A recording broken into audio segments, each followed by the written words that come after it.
Security for keeping peace on conviction. अगर किसी इंसान को कोर्ट ने ऐसे ऑफेंस में कन्विक्ट किया है जो वायलेंट या पब्लिक पीस तोड़ने वाला हो, जैसे मिसचीफ, क्रिमिनल इंटिमिडेशन, असॉल्ट या पब्लिक को डिस्टर्ब करने वाला काम, तो कोर्ट उस कन्विक्ट से बेल या बेल बॉन्ड भरवा सकता है कि वो कुछ समय तक शांति बनाए रखेगा। कोर्ट ये बॉन्ड मैक्सिमम 3 साल तक के लिए मांग सकता है। अगर उसका कन्विक्शन बाद में कैंसिल हो जाए अपील या रिवीजन से, तो बॉन्ड भी ऑटोमेटिकली वॉइड हो जाएगा। इस पावर को use trial court, appellate court या रिविजनल कोर्ट कोई भी कर सकता है। Read the section for better understanding.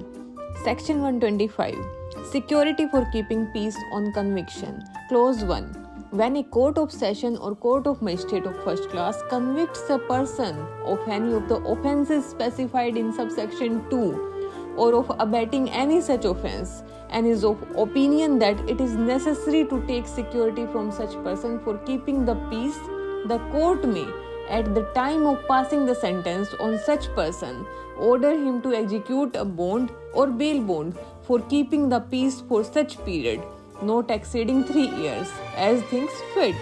मतलब अगर कोर्ट ऑफ सेशन या फर्स्ट क्लास मजिस्ट्रेट किसी व्यक्ति को कन्विक्ट करते हैं कुछ स्पेसिफिक ऑफेंसेस के लिए और कोर्ट को लगता है कि उस व्यक्ति से फ्यूचर में शांति भंग होने का खतरा है, तो कोर्ट उसे कह सकती है एक बॉन्ड या बेल बॉन्ड साइन करे जिसमें वो 3 साल तक की शांति बनाई रखेगा।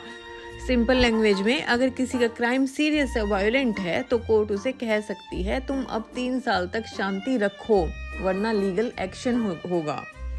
After that clause 2 the offences referred to in subsection 1 are a any offence punishable under chapter 11 of the Bharatiya Nyaya Sanhita 2023 other than offense punishable under subsection 1 of section 193 or section 196 or 197 thereof. B. Any offense which consists of or include assault or using force or committing mischief. C. Any offense of criminal intimidation. D. Any other offense which caused or was intended or known to be likely to cause a breach of the peace. Close 2 बात करता है ये chapter mainly false evidences और public justice से related crimes को cover करता है। Court ये बॉन्ड सिर्फ उन्हीं क्राइम्स में मांगती है जो डेंजरस नेचर के हैं, कुछ एक्सेप्शंस को छोड़ करके। असॉल्ट, क्रिमिनल फोर्स, मिसचीफ ये वो ऑफेंसेस हैं जिसमें किसी को फिजिकली हर्ट करने की कोशिश होती है या किसी की प्रॉपर्टी को नुकसान पहुंचाया जाता है। सी. क्रिमिनल इंटिमिडेशन यानी किसी को धमकाना, डराना या थ्रेट देना, मेंटल पीस खत्म करने वाला एक्ट। डी. कोई भी ऑफेंस जो ब्रीच ऑफ पीस कॉज करता हो, ऐसा कोई भी ऑफेंस जो शांति को तोड़ता है या तोड़ने का चांस बनाता है, चाहे डायरेक्टली या इनडायरेक्टली। इन सिंपल वर्ड्स ये क्लोज बताता है कि कौन से क्राइम्स में ये बॉन्ड एप्लीकेबल होगा, बेसिकली वायलेंट या डिस्टर्बिंग नेचर के क्राइम्स।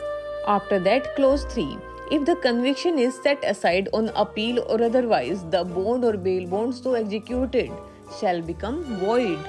मतलब अगर बाद में अपील या रिवीजन में कन्विक्शन खत्म हो गया यानी व्यक्ति अब दोषी नहीं रहा, तो जो बॉन्ड उसने साइन किया था ऑटोमेटिकली बेकार हो जाएगा, उस व्यक्ति पे बॉन्ड का ऑब्लिगेशन खत्म हो जाता है। After that, clause 4, an order under this section may also be made by an appellate court or by a court when exercising its power of revision। मतलब ये सिर्फ ट्रायल कोर्ट तक लिमिटेड नहीं है। अगर कोई केस अपील में गया है या रिवीजन में है, तो अपीलेट या रिविजनल कोर्ट भी ये बॉन्ड मांग सकती हैं अगर उसे लगता है कि पब्लिक पीस को थ्रेट हो सकता है। इन सिंपल वर्ड सिर्फ लोअर कोर्ट्स नहीं, हायर कोर्ट भी ये बॉन्ड अप्लाई कर सकती हैं। इन शॉर्ट, सेक्शन 125 एक प्रिवेंटिव लीगल टूल है जो एंश्योर करता है कि जो व्यक्ति वायलेंट या थ्रेटनिंग क्राइम में कन्विक्ट हुआ है वो फ्यूचर में पब्लिक शांति डिस्टर्ब ना करे। ये सिर्फ पनिशमेंट नहीं बल्कि पब्लिक सेफ्टी को सिक्योर करने के लिए एक लीगल मैकेनिज्म है। कोर्ट ये बॉन्ड सिर्फ तब मांगती है जब उसे लगता है कि आगे डेंजर हो सकता है।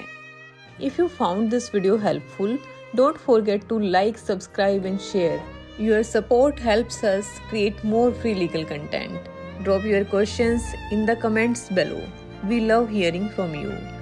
Thank you.